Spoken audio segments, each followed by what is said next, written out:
Hello everyone, जिया कहानियाँ में आपका स्वागत है। आज की कहानी कर्मों का फल। श्याम जी घर का सामान लेने के लिए मार्केट जाते हैं। वह दुकान पर सामान ले ही रहे होते हैं कि तभी पीछे से एक भिखारी की आवाज़ आती है।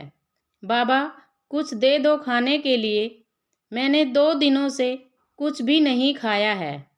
एक जानी पहचानी सी आवाज़ सुनकर श्याम जी चौंक जाते हैं और पीछे मुड़कर देखते हैं तो उनकी आंखें फटी की फटी रह जाती हैं। श्याम जी के मुंह से निकल पड़ा, राम तुम। यह सब सुनकर वह भिखारी भी सकपका जाता है और ऊपर नजरें उठाकर श्याम जी की ओर देखता है तो उसकी आंखों में आंसुओं का सैलाब आ जाता है और वह बोलता है, भैया आप?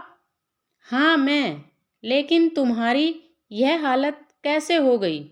श्याम जी अब घबराते हुए उस आदमी से पूछते हैं, भैया यह सब मेरे ही कर्मों की सजा है। मैंने आपके साथ कितना बुरा किया था, शायद भगवान ने इसी की मुझे यह सजा दी है। इतना कहते कहते वह आदमी वहीं बेहोश हो जाता है। आदमी को बेहोश देखकर श्याम जी और ज़्यादा घबरा जाते हैं और जल्दी से अपने बेटे जतिन को फ़ोन कर बुलाते हैं। 10 मिनट में ही जतिन वहां पहुंच जाता है और उस आदमी को लेकर श्याम जी और जतिन हॉस्पिटल पहुंचते हैं। डॉक्टर साहब आदमी को चेक कर बताते हैं कि घबराने की कोई बात नहीं है। इस आदमी ने 2-4 दिन से शायद खाना नहीं खाया है, इसलिए कमजोरी की वजह से चक्कर आ गया है। अभी थोड़ी देर में ही इसको होश आ जाएगा, आप चिंता ना करें। तब जतिन बोलता है, पापा आप घर जाइए, यहाँ पर मैं हूँ। इनको होश आते ही मैं आपको फ़ोन कर दूँगा। बेटे की बात सुनकर श्याम जी घर आ जाते हैं और अपने कमरे में जाकर अलमारी से एक फ़ोटो निकाल उसे देखने लगते हैं और देखते ही देखते अपने अतीत की यादों में चले जाते हैं कि कितना खुशहाल परिवार था उनका। घर में उनकी माता और पिता दीनदयाल और वह स्वयं रहते थे। लेकिन जब श्याम जी की उम्र 6-7 साल की थी तभी उनकी माताजी का कैंसर के कारण देहांत हो गया। अब श्याम जी के पिता दीनदयाल जी बिल्कुल अकेले पड़ गए। अब खेतों में काम करने के साथ साथ दीनदयाल जी को घर और श्याम को भी संभालना पड़ता था। धीरे धीरे आस पड़ोस और सगे संबंधियों के कहने पर दीनदयाल जी ने दूसरा विवाह कर लिया ताकि श्याम को भी मां मिल जाए। दीनदयाल जी की दूसरी पत्नी कांता देवी भी स्वभाव से बहुत अच्छी थी। वह श्याम को अपने सगे बेटे की तरह ही प्यार करती थी। शादी के 3 साल बाद कांता देवी ने एक पुत्र को जन्म दिया जिसका नाम राम रखा गया। कांता देवी जी दोनों पुत्रों को एक समान प्यार करती थी, लेकिन जब राम 5 साल का हुआ तो एक दुर्घटना में दीनदयाल जी का देहांत हो गया। अब घर की सारी जिम्मेदारी श्याम के कंधों पर आ गई। श्याम खुद भी अभी बालक ही था, लेकिन फिर भी उसने हिम्मत नहीं हारी। अपनी माँ और भाई की जिम्मेदारी लेते हुए श्याम ने पढ़ाई बीच में ही छोड़ दी और खेतों में मजदूरी कर परिवार का पालन पोषण करने लगा। और जब राम स्कूल जाने वाला हुआ तो उसका एडमिशन गांव के एक बहुत अच्छे विद्यालय में करवा दिया। अब श्याम दिन रात मेहनत मजदूरी कर अपने भाई की हर इच्छा की पूर्ति करने लगा। श्याम का बस एक ही सपना था कि उसका भाई पढ़ लिख कर अच्छी नौकरी लग जाए ताकि परिवार में भी पैसों की किल्लत खत्म हो जाए, क्योंकि खेती बाड़ी से घर का गुजारा ही मुश्किल से होता था। श्याम ने अपने भाई का अच्छा भविष्य बनाने के लिए अपनी हर इच्छा को दबा दिया था। माँ जब भी श्याम को शादी करने के लिए कहती तो श्याम बोलता, पहले मैं अपने भाई का घर बसा दूं, फिर शादी करूंगा, नहीं तो मेरे ऊपर मेरी पत्नी की जिम्मेदारी और आ जाएगी। और जब राम नौकरी लग जाएगा तो हम कमाने वाले दो भाई हो जाएंगे, तो घर में किसी चीज़ की कमी नहीं रहेगी, तो फिर मैं भी शादी कर लूँगा।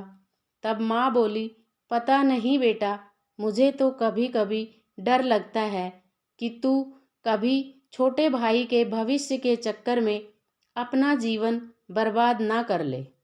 अब उम्र तो तेरी शादी की हो गई है, अब आगे तेरी मर्जी। माँ, तू भी ना क्या फालतू की बातें सोचती रहती है।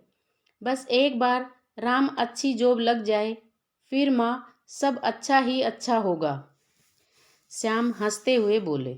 धीरे धीरे समय बीत गया और राम की स्कूल की पढ़ाई पूरी हो गई। अब उसे आगे की पढ़ाई जारी रखने के लिए शहर भेजना था। इसलिए श्याम ने अपने खेत और घर साहूकार के यहाँ गिरवी रख कर और साहूकार से पैसे लेकर राम का एडमिशन शहर के बहुत बड़े कॉलेज में करवा दिया और वहीं पास के एक हॉस्टल में उसके रहने और खाने की व्यवस्था कर दी। राम अब शहर में रहकर पढ़ने लगा और श्याम मजदूरी करके हर महीने राम को खर्च के लिए पैसे भेज देता था। समय अपनी गति से चल रहा था और श्याम की मेहनत रंग लाई। राम को शहर में एक बहुत बड़ी कंपनी में अच्छी पोस्ट मिल गई थी। श्याम को जब इस बात का पता चला तो उसकी खुशी का तो ठिकाना ही नहीं रहा। अपने भाई की जॉब लगने की खुशी में उसने सारे गांव में मिठाई बंटवाई। कांता देवी भी खुश थी कि मेरे बड़े बेटे की इतने सालों की मेहनत आखिर रंग तो लाई। अब तो सब राम के गांव आने का इंतजार कर रहे थे, लेकिन 6 महीने बीत गए, राम नहीं आया। फ़ोन करते तब यही कहता, मैं बहुत जल्दी लौटकर आऊँगा। इधर गांव में साहूकार रोज श्याम के घर जाकर धमकी देने लगा कि अगर पैसे नहीं लौटाए तो वह उसके घर और खेतों पर कब्जा कर लेगा। इंतजार करते करते एक दिन श्याम ने फ़ोन मिलाया और बोला, अरे राम, तू कब गांव आ रहा है? मैं और माँ तुम्हारा कब से इंतजार कर रहे हैं और साहूकार भी रोज रोज पैसे मांगने आ जाता है। तुम आ जाते तो साहूकार का कर्ज भी चुका देते। देखिए भैया, आप मुझे बार बार यहाँ फ़ोन मत कीजिए। मेरी शादी मेरी कंपनी के मालिक की बेटी से हो गई है और मैंने उनसे आपके और माँ के बारे में नहीं बताया है, नहीं तो वे क्या सोचेंगे कि मैं इतने गरीब परिवार से हूँ, इसलिए आज से आपका और मेरा कोई संबंध नहीं है। तू कैसी बातें कर रहा है छोटे? मैंने और माँ ने तुम्हारे उज्जवल भविष्य के लिए कितना संघर्ष किया है, तुम्हें पता भी है, और आज तुम कह रहे हो कि हमारा कोई संबंध नहीं है। श्याम गुस्से में बोला। श्याम की यह बात सुनकर राम बोला, तो इसमें कौन सी बड़ी बात है भैया? वह तो हर माँ बाप ही करते हैं और आपने भी वही किया है। और जहाँ तक नौकरी का सवाल है, वह मैं अपनी मेहनत से लगा हूँ, इसलिए आइंदा से यहाँ फ़ोन मत करना और ना ही आपका कोई भाई है। यह कहते हुए राम ने बिना सुने ही फ़ोन काट दिया। भाई की बात सुनकर श्याम के तो पैरों तले जमीन खिसक गई।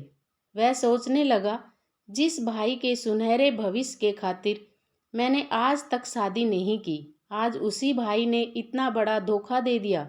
बेचारी बूढ़ी माँ को जब पता चला तो उसने तो खटिया ही पकड़ ली और कुछ दिनों में वह अपने बेटे के इंतजार में चल बसी, लेकिन बेटा नहीं आया। अब तो श्याम बिल्कुल अकेला पड़ गया। उनका ईश्वर से अब भरोसा बिल्कुल उठ गया था। उन्हें अपनी जिंदगी बिल्कुल नीरस लगने लगी थी। कुछ ही दिनों में साहूकार ने उनके घर और खेतों पर भी कब्जा कर लिया और श्याम जी वृद्ध आश्रम में आकर रहने लगे। लेकिन वृद्ध आश्रम में वह ना तो किसी से बात करते और ना ही किसी के पास बैठते थे। बस दिन भर एकांत में बैठे रहते, ईश्वर को कोसते रहते थे। अब उनका ईश्वर से विश्वास ही उठ गया था। भाई के धोखे ने उनको अंदर तक झकझोर कर रख दिया था। पर कहते हैं, ईश्वर के घर देर है अंधेर नहीं। उस अनाथ आश्रम का मैनेजर उनको रोज देखता था और एक दिन उनके पास आकर बोला, अंकल जी, आप बुरा ना मानो तो मैं आपको पिताजी बोल सकता हूँ और मैं आपको अपने घर ले जाना चाहता हूँ। मैनेजर की यह बात सुनकर श्याम जी चौंक पड़े और बोले, बेटा, बच्चे तो माँ बाप को बोझ समझकर अनाथ आश्रम छोड़ देते हैं और तुम हो कि मुझे अपने घर ले जाना चाहते हो। तब वह मैनेजर बोला, मैंने अपने माता पिता को बचपन में ही खो दिया था। आज मेरे पास सब कुछ है, लेकिन माता पिता का प्यार नहीं। इस प्यार के लिए हमेशा मैं तरसा हूँ, लेकिन पता नहीं जब से आप यहाँ आए हैं मुझे आपके अंदर मेरे पिता की छवि दिखती है। इसलिए मैं चाहता हूँ कि आप हमारे साथ रहें ताकि मेरे सर पर भी पिता की छाँव रहे और मेरे बेटे को दादाजी का प्यार मिले। आप आज से ही हमारे घर रहेंगे और मैं कुछ नहीं जानता पिताजी। मैनेजर की यह बात सुनकर श्याम जी की आंखों में आंसू आ गए और वह मन ही मन सोचने लगे कि ईश्वर, तेरी लीला भी निराली है। मेरे खुद के भाई ने मुझे पराया कर दिया और यह एक अनजान मुझे अपना बनाने के लिए चला आया। तभी फ़ोन की घंटी बजी और श्याम जी अपने अतीत से वापस वर्तमान में आ गए। फ़ोन उठाया तो बेटे ने कहा, पापा, उस आदमी को होश आ गया है और वह आपसे मिलना चाहता है और वह आपको अपना भाई बता रहे हैं। आप जल्दी से हॉस्पिटल आ जाइए, मेरे तो कुछ समझ में नहीं आ रहा। यह कहकर बेटे ने फ़ोन काट दिया। थोड़ी देर में श्याम जी हॉस्पिटल पहुँचे। श्याम जी को देखते ही राम श्याम जी के चरणों में गिरकर माफ़ी मांगने लगा और रोते हुए बोला, मैंने आपके और माँ के साथ जो किया, आज मुझे उसी की सज़ा मिली है। मेरे बेटे बहू ने सब कुछ अपने नाम करवाकर मुझे अपने घर से निकाल दिया। इसमें शायद मेरे बेटे बहू का कोई दोष नहीं है। यह तो मेरे ही कर्मों की सज़ा है, जिसके कारण आज मैं दर दर भीख मांगने को मजबूर हो गया। श्याम जी राम को उठाते हैं और कहते हैं, मुझे खुशी है कि तुम्हें अपनी गलती का एहसास हो गया, लेकिन काश तुम्हें अपनी गलती का एहसास जल्दी हो जाता तो आज माँ को कितनी खुशी होती तुमको देखकर। ईश्वर का न्याय भी निराला है। जब एक परिवार उसने मेरे से छीन लिया तो मुझे दूसरे परिवार से मिला दिया। देखिए, यह मेरा बेटा है और यही मेरा परिवार है, जहाँ मुझे इतना मान सम्मान और आदर सत्कार मिला है कि मुझे कभी लगा ही नहीं कि यह मेरा सगा बेटा नहीं है। इतना कहते हुए श्याम जी की आंखों में आंसू आ गए। तभी जतिन बोला, अरे, मुझे तो पिता के साथ साथ आज चाचा भी मिल गए। चाचा जी, अब आप हमारे साथ ही रहेंगे। श्याम जी की आंखों में आज अलग ही चमक थी। जिस ईश्वर पर से उनका भरोसा उठ गया था, आज उसी ईश्वर पर उनका भरोसा 100 गुना हो गया था। उन्हें पता चल गया था कि ईश्वर हमारे अच्छे और बुरे कर्मों का फल देर सवेर हमें इसी जन्म में देता है। दोस्तों, आपको यह कहानी कैसी लगी कमेंट बॉक्स में ज़रूर बताना। वीडियो अच्छा लगा तो वीडियो को लाइक और शेयर करें और चैनल को सब्सक्राइब करें। धन्यवाद। मिलते हैं अगली एक और कहानी में।